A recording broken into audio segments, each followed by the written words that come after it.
안녕하세요. 옛이야기입니다. 옛이야기의 사연을 여러분들에게 읽어드릴 DJ 유진입니다. 구독과 좋아요는 채널 운영에 큰 힘이 됩니다. 꼭 부탁드리며 저는 여러분들의 댓글도 모두 읽고 있으니 댓글도 많은 참여 부탁드립니다. 그럼 오늘의 사연 바로 시작할게요. 벌건 대낮에 시아버지와 모텔에 간 며느리 들어보신 적 있으신가요? 바로 제가 막장 드라마에서도 나오기 어려운 장면의 주인공이 됐답니다. 저도 당시에는 시아버지와 그런 사이가 될 줄은 꿈에도 상상을 못했죠. 목격자도 있는 바람에 빼도 박도 못한 채 인간 말종 며느리가 된 제 사연 조심스레 풀어볼까 합니다. 사실 전 지금 남편과 결혼하기 전부터 시아버지와 사이가 좋지 못했어요. 정확히 말하면 시아버지가 저를 일방적으로 못마땅해 하셨죠. 이유야 뻔합니다. 제 남편은 집안 유일한 아들이라 온 식구들의 사랑을 듬뿍 받으며 자랐어요. 특히 시아버지는 워낙 고지식한 분이셔서 아들 사랑이 더 남달랐다고 합니다. 남편이 어릴 때는 아들이라고 부엌에도 절대 못 들어가게 하는 건 기본이고 학교에서 작은 상이라도 타오면 온 동네방네 자랑을 할 정도였다고 해요. 시어머니까지 혀를 내두를 정도였다고 하니 짐작이 가시나요? 거기다 남편 역시 시아버지의 기대에 부응해서 똘똘하게 잘 자라주었고요. 4년제 대학을 졸업한 남편은 대기업은 아니더라도 업계에서 알아주는 중견기업에 들어가 승진도 잘해서 시아버지가 아주 자랑스러워하는 아들이었죠. 그런데 그에 비해 저는 대학은 꿈도 꾸지 못한 고졸 출신 간호조무사거든요. 요즘에야 워낙 길이 많으니 고졸이 뭐가 흠이냐 생각하실 수도 있지만 고지식한 시아버지 입장에서는 대학을 나오지 않은 제가 남편과는 급이 맞지 않다고 생각하신 것 같아요. 제 나름대로 할 말은 또 있습니다. 저희 집 형편이 넉넉하진 않던터라 당시 전문대라도 가고 싶었으나 그보다는 자격증을 얼른 따서 빨리 취업을 하는 게 부모님의 바람이셨거든요. 그렇게 남편과 저는 전혀 접점이라고는 없는 삶을 살아왔지만 우연히 남편이 제가 일하는 병원에 환자로 왔고 남편은 제게 한눈에 반해 먼저 적극적으로 대시를 해왔습니다. 저도 남편의 정성어린 태도에 마음을 열고 사귀게 되었죠. 그러다 보니 상견례 이후 완강히 반대한 시아버지도 별 수 없었습니다. 남편이 저와 결혼하겠다며 완강히 고집을 부렸거든요. 지금껏 남편은 아버님께 대든 적 없는 착한 아들이었는데 결혼만큼은 양보를 하지 않으니 시아버지도 결국 저희 결혼을 승낙하셨습니다. 자식 이기는 부모 없다는 말이 괜히 있는 게 아니잖아요. 그나마 시어머니와 시누이는 시아버지와 달리 저를 마음에 들어 하셨습니다. 제가 남들보다 사회생활을 일찍 시작했고 또 병원에서 일을 하다 보니 어르신들한테 싹싹하게 대하는 법을 잘 알았거든요. 어머님은 제가 말도 너무 예쁘게 잘한다며 칭찬을 아끼지 않으셨어요. 거기다 주변 또래에 비해 돈도 많이 모아뒀고 세매도 밝은 편이라 야무진 며느리 들였다고 주변 친구분들께 자랑도 하시곤 했습니다. 문제는 여전히 시아버지와의 관계였습니다. 결혼 이후에도 시아버지는 저를 못마땅해 하셨거든요. 명절이라 시댁에 가면 저를 종처럼 부리시는 건 예산일이었죠. 예, 며느라. 가족들 식사 다 끝났는데 과일 내올 생각을 해야지. 며느라, 이것 좀 얼른 치워라. 며느리가 엉덩이 무겁게 있으면 안 되는 법이야. 이건 또 무슨 국이냐? 간도 안 맞고 무슨 맛인지를 모르겠다. 제 나름대로 관계 개선을 해보겠다고 며느리로서 최선을 다했지만 시아버지는 제 행동 하나하나에 태클을 걸었습니다. 그래도 이 정도 고난은 결혼 전 아버님의 태도 때문에 어느 정도 예상은 했습니다. 며느리로서 그 정도는 맞춰드릴 수 있기도 했고요. 아버님께 된통 혼나는 날도 있었지만 그래도 제가 결혼 생활을 힘들어하지 않은 이유는 남편의 힘이 컸습니다. 저희 남편은 어화둥둥 자란 것에 비해 가부장적이지 않았거든요.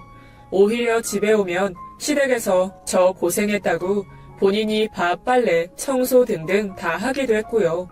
그런데 다른 걸 다 떠나서 저를 가장 불편하게 하는 건 시아버지가 신혼부부 집에 불쑥불쑥 찾아오시는 점이었습니다. 처음에는 나름대로 예의를 갖추겠다고 그러신 건지 미리 연락을 주셨습니다. 그게 항상 도착 30분 전이라 힘들었지만요. 시간이 갈수록 이제는 아무런 연락도 없이 벨부터 누르시더라고요. 벨소리가 들리면 긴장까지 하게 됐습니다. 아버님은 남편 기력 보충시켜야 한다고 이것저것 싸들고 오시는데 전해주고 바로 돌아가시는 게 아니라 집안 여기저기 뒤져보시며 하나하나 잔소리를 하셨거든요. 보통은 시어머니가 며느리 살림살이에 간섭해서 고부 갈등이 많이 일어난다는데 저희 집은 시어머니가 아니라 시아버지가 간섭을 하니 요상한 그림이었죠. 게다가 저희 시아버지의 지적질은 웬만한 시어머니 지적질보다 더 심할 겁니다. 제가 어련히 남편 잘 챙겨줄 텐데도 제 모든 것이 다 마음에 안 드시는지 먼지 쌓인 곳 찾아내서 청소 안 한다고 트집 잡는 건 물론이고 남편 식단이나 영양제까지도 간섭하시더라고요. 아이고, 냉장고 이게 뭐냐? 냉동 만두하며, 직접 해 먹을 생각을 해야지. 그건 정우 씨가 좋아해서 사다 둔 거예요, 아버님. 제가 이것저것 많이 해주고 있어요. 너무 걱정 마세요. 말은 누가 그렇게 못하니? 볼 때마다 냉동식품이 있더라. 정우는 과일 좋아하는데, 과일도 몇 개 없고. 최근에 먹어서 그래요. 또 사다 둘게요. 미리미리 사둬야지, 변명은. 그렇게 하다가 남편 건강 다 망치는 거야. 예. 며느리인 제가 무슨 힘이 있겠습니까? 처음에는 나름대로 반항 아닌 반항을 해봤지만 무조건 귀 막고 당신이 옳다고 하시니 이제는 저도 고분고분 구는 게 낫겠더라고요. 빨래 접은 모양까지도 하나하나 잔소리하시는 시아버지 앞에서 변명을 하면 잔소리가 더 길어지시거든요. 그리고 저는 간호조무사라 3교대를 하다 보니 출퇴근 시간이 일정하지가 않아요. 그래서 시아버지가 오실 때마다 제가 집에 있는 게 아니거든요. 마음으로는 당연히 아버님과 마주치지 않는 게 편하지만 그래도 막상 제가 집에 없는 시간에 시아버지가 찾아오시면 난감하더라고요. 저 없을 때 또 이것저것 살펴보고 트집 잡으실 것 같아 걱정도 됐죠. 처음에는 죄송하다고 다음에 다시 오시라고 말씀드렸는데 이런 일이 여러 번 반복되다 보니 내가 도둑도 아닌데 비밀번호 알려주는 게 그리 어려운 일이냐? 며느리가 돼서 일이 정없이 굴어야겠어? 너 귀찮게 안 할 테니 그냥 번호 여기 적어두거라. 이렇게 집 비밀번호를 알려달라고 호통을 치시더군요. 그래도 비밀번호까지 알려드리면 고생길이 더 훤할 것 같아 단호하게 거절했습니다. 한번 받아주기 시작하면 나중에는 시댁 들어와서 살라고 할까봐요. 아버님, 제가 제 업무 스케줄 나오면 알려드릴 테니까 가능하면 그때 맞춰서 오세요. 저희 부부 사생활도 있는데 비밀번호는 좀 아닌 것 같아요. 죄송합니다. 허이 참.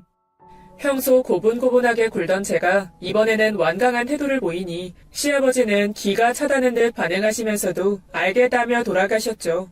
그런데 웬걸 남편을 구슬려서 알아내신 건지 아니면 전에 한번 같이 마트를 다녀왔다가 제가 비밀번호 칠 때 보고 외우신 건지 어느 날 비밀번호 누르는 소리가 들리더니 시아버지가 저희 집에 들어오시더라고요. 어머, 아버님, 비밀번호는 또 어떻게 알아내신 거예요? 이러시면 제가 너무 불편해요. 제가 집에 있는 스케줄도 알려드렸잖아요. 아내가 그런 거 언제 일일이 다 기억하고 있냐? 이거 오늘 나온 신선한 즙이라 얼른 가져왔지. 정우 퇴근하고 오면 그때마다 챙겨줘. 아니, 그래도 그렇지. 아버님, 저번에도 말씀드렸는데. 내가 내 아들 챙기겠다는데. 도달지 말고, 이거 냉장고에 좀 넣어두라. 시아버지는 제 원망 어린 목소리는 들리지도 않는다는 듯이 아무렇지 않게 부엌으로 들어가셨습니다. 저희 시아버지는 시장에서 건강원을 하시거든요. 흑염소 집이니 개소주니 뭐 이런 것들 파는 곳이요. 남편에게 듣자 하니 결혼 전부터도 몸 챙겨야 한다며 종류별로 집을 챙겨주시곤 했다고 하더라고요. 결혼하고 나서는 그나마 신경을 덜 쓰셔서 이 정도라는데 아버님은 저희 집에 보내주셨던 집이 떨어질 때를 귀신같이 기억하시고는 그때마다 다시 집을 한가득 챙겨 오셨습니다. 아들이 늘 1순위인 분이고 또 워낙 고리타분하신 분이니 결국 제가 두 손 두 발 다 들었습니다. 제 정신 건강을 위해서 좋게 생각하기로 했죠. 몇 달을 그렇게 시달리니 저도 자연스럽게 포기하게 된 것도 있습니다. 어차피 제가 집에만 있는 사람도 아니고 매번 제 스케줄 말씀드리며 시아버지 오는 시간을 신경 쓰기보다 마음대로 하시는 편이 차라리 나을 수도 있으니까요. 남편도 시아버지의 그런 모습에 늘 제게 미안하고 고맙다며 표현하니 시아버지 때문에 화가 나다가도 금세 누그러졌습니다. 남편 하나 보고 진행한 결혼이었으니 남편과의 결혼 생활에 더 집중해야겠다는 생각도 들었죠. 그래도 제가 시아버지께 몇 번을 말씀드리니 전처럼 곧바로 비밀번호를 누르지 않고 벨부터 눌러보시더라고요. 물론 벨을 눌렀을 때 사람이 없으면 비밀번호를 쳐서 들어오셨죠. 고집스러운 아버님이 나름대로 타협을 본 것일 테니 저도 더 이상 얘기하지는 않았습니다. 아버님의 행동 변화도 있었거든요. 결혼 초기 때처럼 제게 트집 잡던 행동도 많이 줄어들었던 데다 종종 저 먹으라고 건강원에서 집을 챙겨주시기도 했습니다. 시아버지와 저는 첫 단추부터 잘 맞지 않은 관계였지만 아주 느린 속도로 서로를 조금씩 받아들이는 듯 했어요. 시간이 점차 흐르고는 저 역시 시아버지의 갑작스러운 방문에 무심해졌습니다. 일도 한창 바쁠 때라 시아버지와 마주칠 일이 생각보다 그리 많지는 않더라고요. 그러던 어느 날 정말이지 큰 문제가 발생하고 말았습니다. 그날을 생각하면 지금도 창피해서 숨고 싶어요. 누가 기억을 사갔으면 좋겠다는 말도 안 되는 상상을 많이 할 정도로 잊고 싶은 일입니다. 그날은 오후 출근이라 낮에 집에 있었거든요. 여유 부리며 TV도 보고 점심도 먹다가 출근 준비를 할 겸 샤워를 하러 화장실로 들어갔습니다. 하필이면 그때 시아버지가 방문하신 거예요. 샤워기 소리에 묻혀 벨이 울리는 것도 전혀 알아채지 못했죠. 시아버지는 벨을 눌러도 안에서 응답이 없으니 사람이 없을 거라고 생각하고 평소처럼 비밀번호를 누르고 들어오셨어요. 그러는 사이 저는 샤워를 끝내고 알몸으로 나왔습니다. 시아버지께서 집안에 들어오셨을 거라고는 전혀 예상도 하지 못한 채요. 화장실 문을 열었는데 건강원에서 가져오신 칩을 바닥에 내려두고 있는 시아버지의 모습이 눈에 들어오는 겁니다. 순간 뇌가 정지하는 듯 했습니다. 너무 놀라서 몸부터 가려야겠다는 생각에 주저앉으며 소리를 질렀습니다. 아, 엄마야! 경황이 없던 터라 화장실로 다시 들어갈 생각은 못하고 그저 몸 가리기에 급급했습니다. 아이고, 미안하다. 시아버지 역시 너무 놀라셨는지 허둥지둥 하시다가 그대로 나가버리시더라고요. 삐리릭 현관문이 닫히는 소리가 들렸고 이제야 정신이 좀 드는 느낌이었습니다. 수치심에 얼굴이고 몸이고 열이 다 오르더군요. 사춘기 이후로는 친정 아버지한테도 몸을 보일 일이 없었는데 30대에 느닷없이 시아버지 앞에서 알몸을 내보이게 될 줄 상상이라곤 했겠어요? 시아버지도 이럴 일이 생길 줄은 생각도 못하셨겠지만 제가 누누이 말씀드리긴 했잖아요. 마음대로 찾아오지 말라고. 제 의견을 존중하지 않은 시아버지 때문에 결국 이 사달이 났다고 생각하니 너무 화가 나더라고요. 이번 일로 트라우마가 생겨 앞으로 집에서 맘 편히 샤워도 못하게 될까 두렵기도 했습니다. 집으로 돌아가신 아버님은 당신도 민망하신지 연락은 안 하시더라고요. 그래도 이렇게 일을 묵히기에는 제가 억울해서 밤에 잠이 안 올 것 같았습니다. 남편이 퇴근하고 돌아오자 전 남편을 불러 진지하게 얘기했어요. 여보, 여기 앉아봐. 나 할 말 있어. 지금껏 그래도 계속 참아왔는데 이제 정말 아버님 행동 못 참겠어. 아빠가 또 잔소리 심하게 했어. 무슨 일인데 그래? 아버님이 우리 집 비밀번호 아시잖아. 나 오늘 샤워 중이었는데 들어오신 거야. 난 그것도 모르고 알몸으로 나왔는데 아버님이랑 제대로 마주쳤어. 나 미쳐 진짜. 어떡할 거야. 너무 수치스러워. 뭐? 그래서 어떻게 됐어? 나도 아버님도 둘 다 놀랐지. 난 그대로 주저앉았고 아버님은 바로 나가셨어. 나 이제 시댁은 어떻게 가? 내가 그렇게 말씀드렸는데도 또 들어오셔가지고. 여보 많이 놀랐겠다. 내가 이번에 확실히 말씀드려서 다시는 이런 일 없도록 할게. 전 그간 시아버지께 구박받았던 일까지 생각나 말하다 보니 눈물까지 뚝뚝 흘리고 말았습니다. 남편 앞에서 운 건 또 처음이라 남편도 많이 당황했어요. 남편도 그간 나름대로 시아버지와 제 사이를 중재해보려고 노력은 했지만 고지식한 본인 아버지의 똥고집을 쉽게 꺾을 수 없었죠. 남편이 제 편을 들면 아버님은 또 아버님대로 서운한 티를 팍팍 내셨으니까요. 그래도 이번에는 문제가 정말 심각하다고 생각했는지 남편이 저를 다독이고는 곧바로 시댁에 전화를 하더군요. 그래, 웬일이니? 엄마, 오늘 무슨 일 있었는지 들으셨어요? 일은 무슨 일? 그건 그렇고 너 아빠가 오늘 가져다준 즙은 먹어봤니? 요즘 야근 많이 한다던데 꼭 챙겨 먹어. 그게 중요한 게 아니라요. 오늘 아빠가 또 우리 집에 마음대로 들어왔다가 오키 알몸을 봤대잖아. 뭐라고? 그게 무슨 소리야? 지금 얘가 울고불고 난리 났어. 부끄러워 죽겠다고. 아빠 옆에 있어요? 아빠랑 얘기 좀 해야겠어. 시아버지는 남편 전화 절대 안 받겠다고 피하셨지만 남편이 전화 받을 때까지 버틸 거라 으름장을 놓자 그제야 겨우 받으셨습니다. 아버님의 풀 죽은 목소리가 들렸죠. 아빠도 그래. 며느리가 싫다고 그렇게 얘기했으면 좀 들으셔야죠. 그러니까 오늘 같은 일이 생긴 거 아니야. 저 건강 챙겨주시는 건 알겠는데 이제는 제가 알아서 할게요. 앞으로 무작정 찾아오지도 마시고요. 전화 너머로 시어머니가 시아버지께 잔뜩 화난 목소리로 말씀하시는 소리가 들렸습니다. 원래 시어머니는 시아버지와는 다르게 오히려 쿨하신 분이시고 저희 부부 일에 그다지 관심이 없으세요. 시아버지가 저희 집에 집 가져다 주시러 몇 번 오가는 정도는 아시지만 저희 집 비밀번호까지 알아내서 마음대로 들어오시는 것까지는 모르셨어요. 이번에 남편이 말해서 알게 된 거죠. 어휴 인간아, 언제 또 아들 집 비밀번호까지 알아내서 그랬대? 내가 못 살아 정말. 며느리 얼굴 어떻게 보려고 그래? 한 차례 소동 후 전화는 끊겼습니다. 남편도 저에게 앞으로 이런 일이 다시는 없을 거라며 바로 현관 비밀번호도 바꿔버렸습니다. 확실히 제 편을 들어준 남편과 저 대신 아버님을 제대로 혼내신 어머님 덕에 기분은 좀 풀렸지만 앞으로 시댁에 간다는 게 꺼려졌어요. 시아버지 보면 자꾸만 오늘 일이 떠오를 것 같았거든요. 시아버지도 이번 일에 본인이 크게 실수했다는 걸 인지하신 건지 그 이후로는 저희 부부집에 일절 찾아오시지 않았습니다. 물론 비밀번호를 바꿔버려서 혹여나 찾아왔더라도 들어오지 못하셨겠지만요.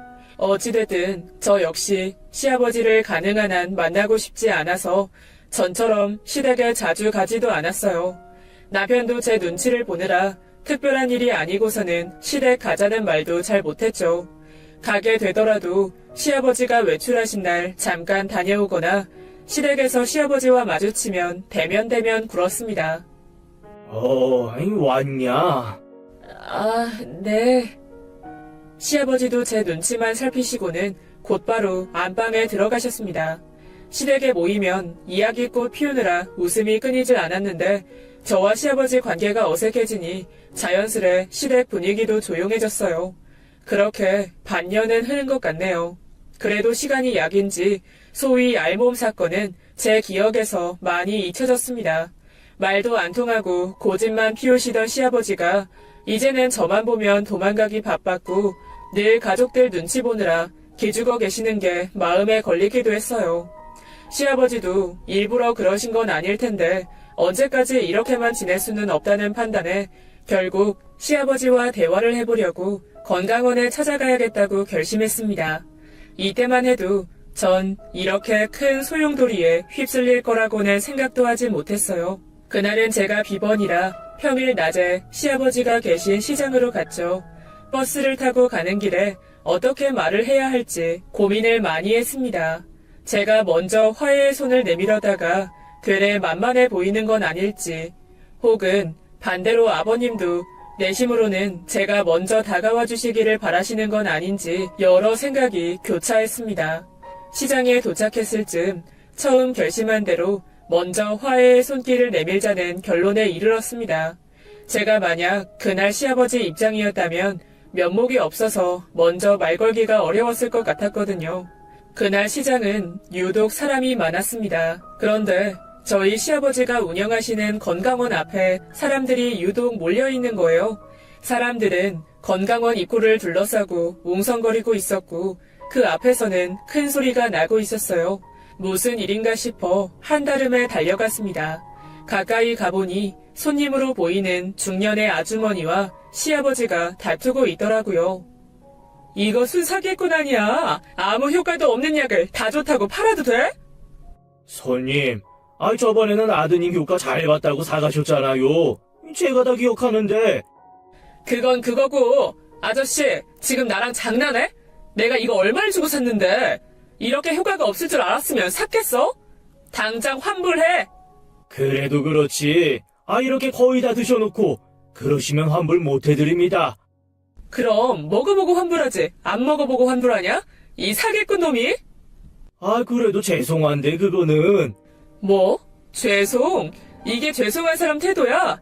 다 됐고 환불해달라고. 얼마 전 건강원에서 사간 즙이 효과가 없었던 건지 중년 아주머니는 있는 대로 열을 내더라고요. 제대로 대응도 못하고 어쩔 줄 몰라 하는 아버님 모습이 안쓰러웠습니다. 거기다 건강원에서 판매하는 즙이 만병통치약도 아닌데 무작정 반말에 욕설까지 섞어가며 환불을 요구하는 아주머니 태도는 용납할 수가 없었어요. 막상 저렇게 당하고만 있는 시아버지를 보니까 그래도 며느리로서 남일처럼 구경만 해서는 안 되겠더라고요. 결국 끼어들어 중년 아주머니에게 한마디 했습니다. 저기요 아주머니, 말씀이 너무 지나치시네요. 왜 반말에 욕까지 하세요?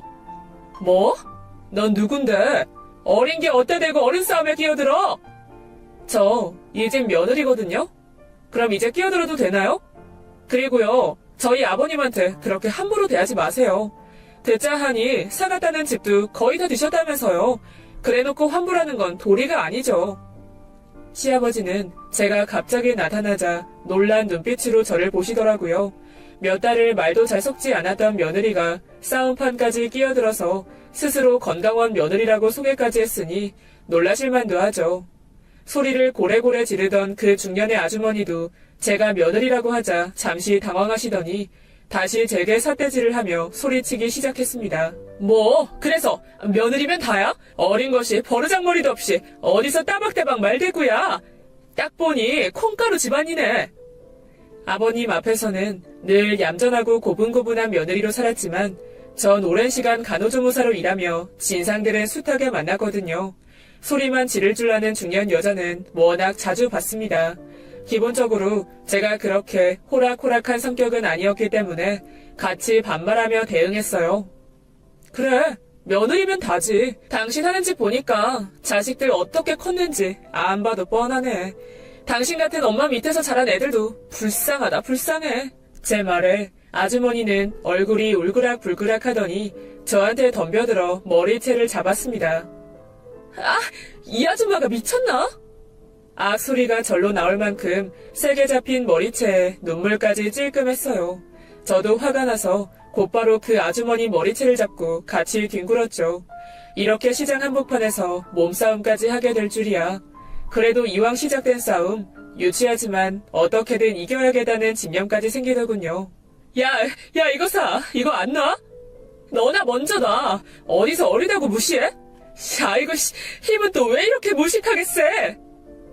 살면서 몸싸움 한번 제대로 해본 적이 없었지만 2판 4판으로 달려들었습니다. 주변에서 싸움 구경을 하던 시장 상인들과 손님들은 치열한 싸움판에 발만 동동 굴렀죠. 시아버지는 어쩔 줄 몰라 하시다가 저를 돕겠다고 그 아주머니 옷을 잡고 끌어당겼습니다. 아주머니가 시아버지를 향해 고개를 획 돌리고 노려봤어요. 그만하고 이거 놔! 이 양반이 지금 뭐 하자는 거야? 아주머니는 시아버지께 소리를 지르며 어깨를 확 밀쳤습니다. 그 순간 시아버지는 중심을 잃고 뒤로 쓰러져 버렸죠. 쾅. 아이고! 하필이면 시아버지가 넘어진 곳이 흑염소 중탕 기계 쪽이었어요. 기계와 부딪히며 큰 굉음이 일었고 시아버지는 한창 중탕하고 있던 흑염소 액기스를 홀라당 뒤집어 써버렸습니다. 어머, 웬일이야? 저거 화상 입은 거 아니야? 싸움판을 지켜보던 사람들이 넘어진 시아버지를 보며 걱정하기 시작했어요. 그렇게 만든 장본인인 아주머니 역시 당황했는지 그제야 제 머리채를 놓더군요. 저도 너무 놀라 싸우던 것도 있고 시아버지에게 달려갔습니다. 아버님, 괜찮으세요? 다행히 그 엑기스가 화상 입을 정도의 뜨거운 온도로 설정되어 있진 않았습니다. 겉보기에도 화상을 입은 부분은 없어 보였어요. 온도가 높았다면 얼마나 끔찍했을지 온몸이 부들부들 떨렸습니다. 전 엑기스색으로 시커멓게 젖은 시아버지를 부축해 일으켜 드렸어요. 괜찮다. 아이, 괜찮아. 아이, 너무 걱정 마라. 큰일 날 뻔했어요, 아버님. 정말.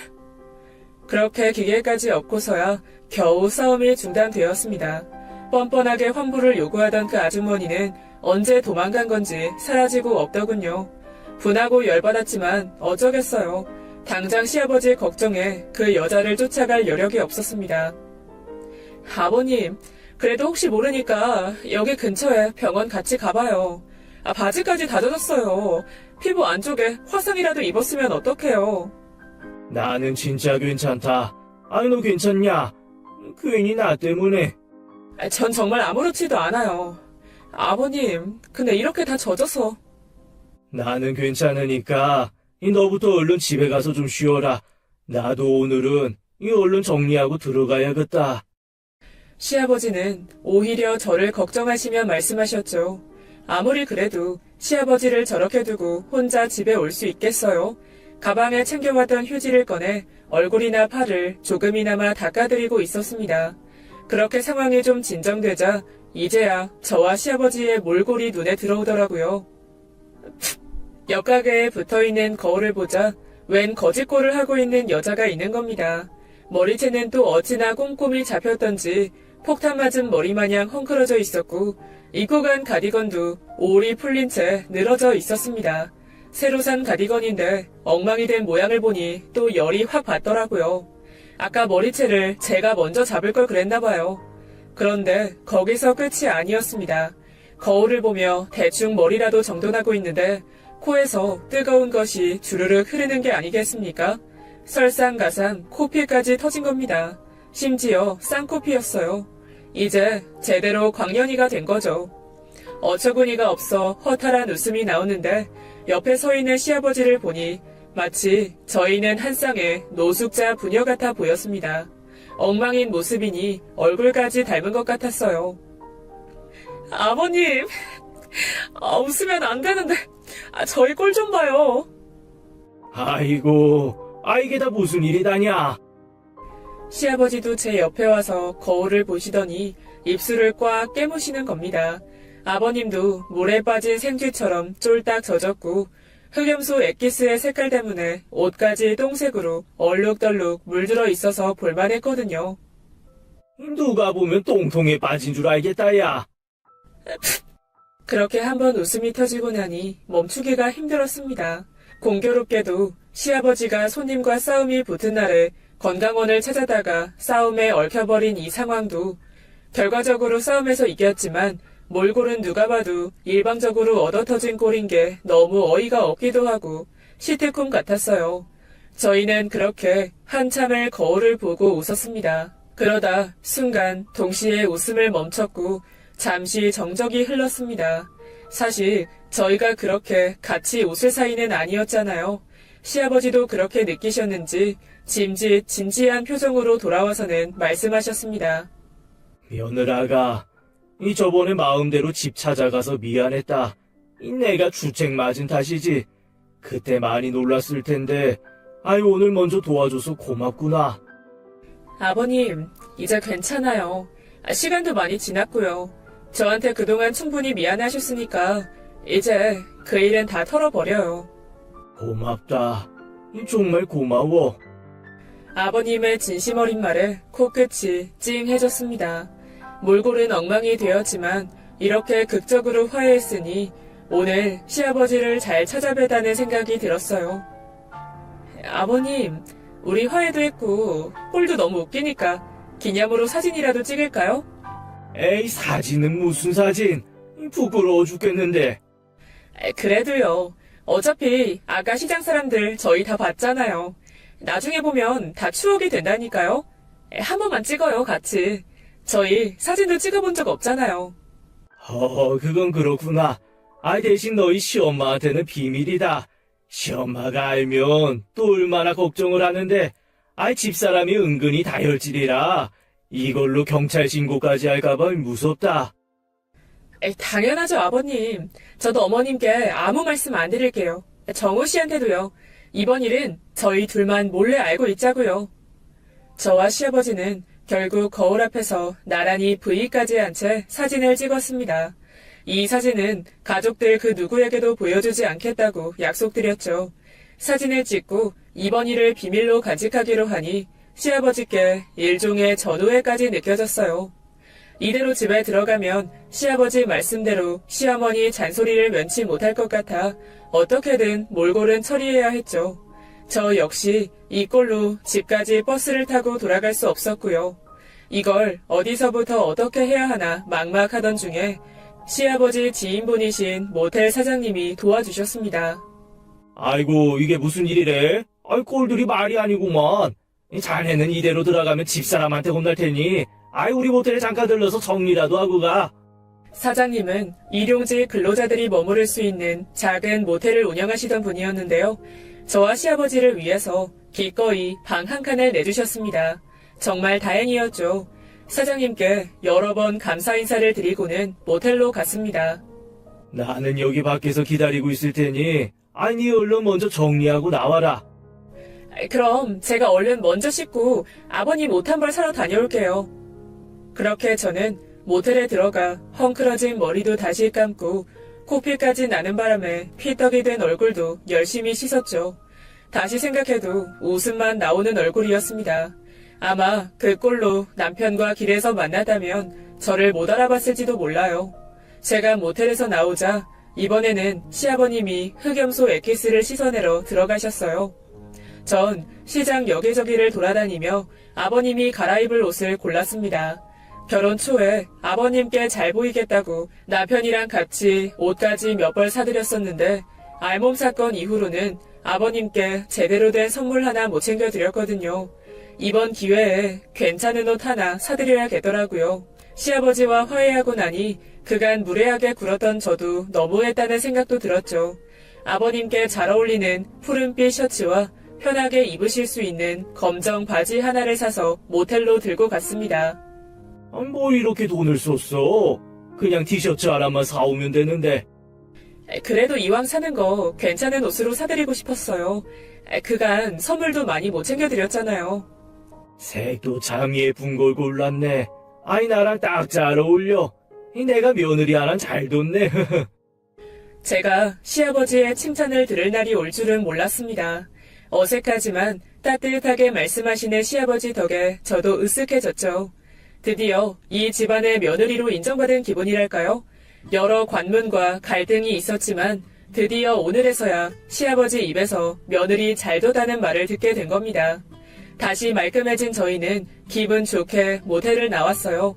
오늘 많은 체력을 소모해서 그런지 배도 고팠고 이렇게 극적인 화해를 한 날에 바로 집에 가기도 아쉬워 시아버지와 해장국까지 말끔하게 비웠습니다. 그간 아버님과 단둘이 얘기할 일이 많지 않아 잘 몰랐는데 저희는 통하는 면도 많았습니다. 해장국에는 무조건 깍두기 국물부터 넣는 거요. 해장국이 테이블에 올라오자마자 누가 먼저랄 것도 없이 동시에 깍두기 그릇을 잡았거든요. 그때도 또 한 번 빵 터졌네요. 아버님, 그럼 조심히 들어가세요. 그래, 이 덕분에 나도 재밌었다. 조만간 만난상 차려줄 테니 놀려와라. 그날 오후에 시어머니께 전화가 왔습니다. 시아버지와 제가 어떤 일을 겪었는지 모르셨던 시어머니는 아버님께 왜 노시냐고 물으셨고 며느리가 사줬다며 자랑하셨다고 합니다. 그 양반이 어찌나 좋아하던지 너무 고맙다 아가. 네가 오랫동안 마음이 많이 불편했을 텐데 이렇게 선물도 주고. 아니에요 어머니. 전 이제 괜찮아요. 시간도 많이 지났고 언제까지 불편하게만 지낼 순 없잖아요. 아버님도 저한테 충분히 사과하셨고요. 고맙다 정말. 그래도 또 혹시나 저 양반이 오지랖 부리면 언제든지 말해야 돼? 네, 걱정 마세요. 저 진짜 괜찮으니까요. 시어머니도 그동안 저와 아버님 사이에서 많이 난감하셨을 거예요. 알몸 사건이 일어난 이후에도 제가 시댁에 종종 찾아갈 수 있었던 건 제 편을 열심히 들어준 어머니 덕분이라고 해도 과언이 아니었죠. 제 불편함을 다 이해해 주시고 시아버지에게 꾸준히 잔소리를 해주셨거든요. 그래도 마음 한편으로는 저와 시아버지가 화해하기를 바라셨나 봐요. 시아버지와 제 사이가 많이 개선된 것 같아 보이니 어머님 목소리에서 안도감이 느껴졌거든요. 그렇게 저는 다시 일상을 회복했고 전처럼 시댁도 자주 방문하며 잘 지내게 됐습니다. 시댁에 갈 때마다 저와 시아버지는 눈빛을 교환하며 킥킥거리고 웃기도 했습니다. 시댁 식구들 아무도 모르는 비밀을 몰래 공유하고 있는 게 재밌었죠. 그러나 일은 여기서 끝이 아니었습니다. 평화를 되찾은 지 얼마 되지 않았는데 시어머니가 갑자기 저와 남편을 부르더군요. 남편 말로는 목소리가 많이 안 좋았다고 무슨 심각한 일이 있는 것 같다고 했습니다. 시댁에 도착하니 살벌한 분위기가 느껴질 정도로 집안이 조용했어요. 그래, 왔니? 니네 여기 앉아봐라. 시어머니 목소리는 가시가 잔뜩 박힌 것처럼 뾰족했습니다. 옆에 앉은 시아버지와 시누이도 시어머니 눈치를 보며 안절부절 못하고 있어 더 긴장됐죠. 어머님, 무슨 일 있으세요? 네가 먼저 말해봐라. 네가 잘 알 테니까. 그게 무슨 말씀이세요? 저 드릴 말씀이 없는데. 내가 다 들은 게 있는데 거짓말할 셈이니? 꼭 이걸 내 입에서 말하게 해야겠니? 전 여전히 무슨 말인지 이해할 수 없어 어머님이 입을 열기만을 기다렸습니다. 그런데 전 생각지도 못한 말씀을 하시는 거예요. 너희 시애비랑 같이 모텔에 갔다며? 시장 사람이 나한테 말해줬다. 나 어이가 없어서. 뭐? 아이, 당신 그게 진짜야? 어머머, 미쳤나봐. 엄마, 그게 무슨 소리야? 말도 안 되는 얘기를 해.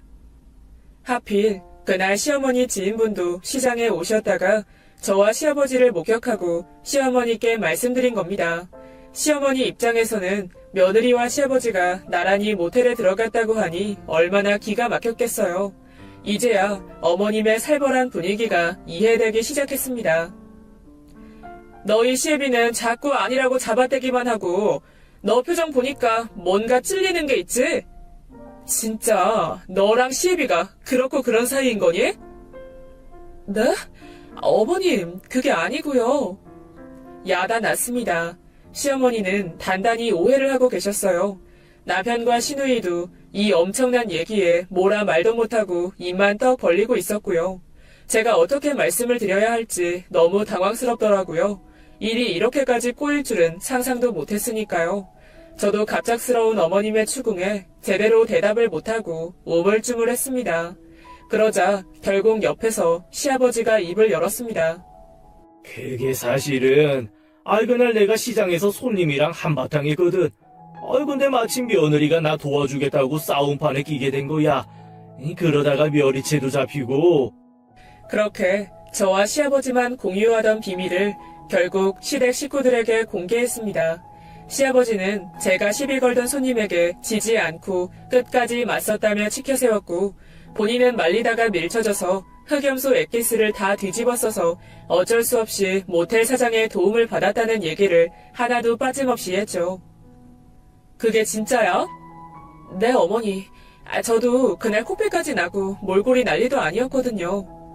아니, 그래도 어떻게 일이 그렇게까지 될 수가 있냐 말이야. 그렇게 큰일이 있었으면 진작 말했어야지. 그걸 또 왜 숨기니? 어머님이 너무 걱정하실까봐 말씀을 못 드렸어요. 숨겨서 죄송해요. 믿어도 되니? 내가 그 얘기를 듣고 며칠간 혼자 얼마나 속앓이를 했는지. 시아버지와 제가 열심히 상황 설명을 했지만 시어머니는 여전히 의심스럽다는 눈초리였어요. 그때 생각이 났죠. 그날 대단한 일이라도 치른 것처럼 V 포즈까지 취하고 찍었던 사진이 남아있다는 사실이요. 전 얼른 휴대폰을 꺼내 사진을 보여드렸습니다. 이거 보세요. 저 쌍꺼풀까지 터진 거. 저랑 싸운 그 아줌마 힘이 장난이 아니더라고요. 가디건도 새로 산 건데 올도 나가고. 여기 아버님도 홀딱 젖은 거 보이시죠? 그날 기념으로 사진 남겨뒀거든요. 사진을 보여주니 신우이와 남편은 빵 터졌어요. 도대체 이게 무슨 꼴이냐고 분장도 이렇게는 못하겠다며 어깨까지 들썩이며 웃었습니다. 특히 제 쌍코피가 가관이었거든요. 다시 봐도 웃음이 터져 나올 수밖에 없는 비주얼이긴 했습니다. 게다가 저희 시아버지는 어떻고요? 평소에 온갖 고상한 척 다 하시는 분이 머리는 축 처졌지 입고 있는 옷은 형태도 알기 어렵게 똥색의 엑기스에 푹 절어 있었으니 그렇게 다 같이 사진을 보며 웃고 있는데 시어머니는 여전히 심각한 표정이었습니다. 엄마, 이거 사진 안 웃겨? 왜 또 혼자 심각해? 너네는 며느리가 이 꼴이 됐는데 웃음이 나오니? 대봐라, 쌍꺼풀까지 터졌네. 머리는 또 이게 무슨 꼴이니 정말. 당신은 애 이 꼴이 될 때까지 뭐 했어? 그러냐는 맞아도 싸구만. 내가 같이 있었으면 고년 코라도 주먹으로 때려주는 건데 이 인간은 옆에서 보기만 했네. 시애비가 돼가지고 도와주지는 못할 망정. 그게 아니고, 나도 그때 너무 정신이 없어서. 그래도 그렇지. 다 큰 어른이 정신이 없기는 뭐가 없어. 그때도 정신 딱 붙잡고 그런 싸가지 없는 년 한 대 매겼어야지. 애가 더 크게 다쳤으면 어쩔 뻔했어. 어머님은 쌍코피가 흐른 제가 더 걱정이셨나 봅니다. 그 이후로도 시어머니의 잔소리는 그치지 않았어요. 시어머니가 그렇게 열내시는 모습을 처음 봤습니다. 그만큼 저를 아껴주시는 것 같아 오히려 감동이었죠. 어머님, 전 이제 진짜 괜찮아요. 이제 맘 푸시고 우리 밖에 나가서 오랜만에 외식이라도 할까요? 어이구, 넌 속도 좋다. 너 때린 년 이름이나 사는 곳 아무것도 모르는 거지? 내가 찾아가서 요절을 내야 하는데. 어머니, 됐어요. 제가 애도 아니고 다음에 그 아줌마 만나면 제가 쌍코피 내고 올게요. 그렇게 저는 시어머니를 한참 달랬습니다. 남편과 시누이는 단체톡에도 사진을 올려달라며 여전히 웃기다고 난리였고요.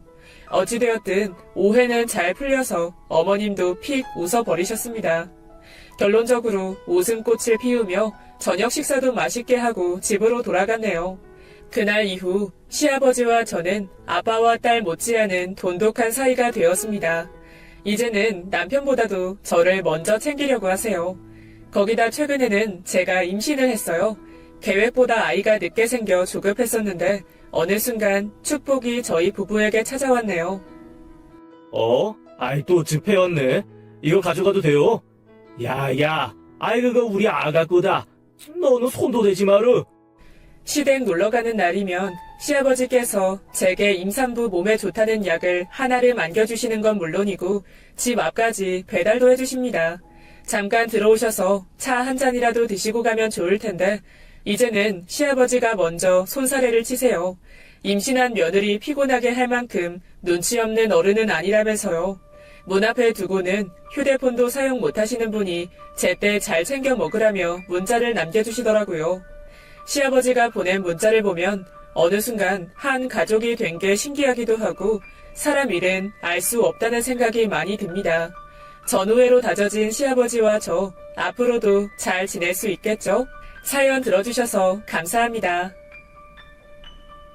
지금까지 예디야기였습니다. 끝까지 함께해주신 여러분 진심으로 감사드리며 전 내일 이 시간 다시 돌아올게요. 감사합니다.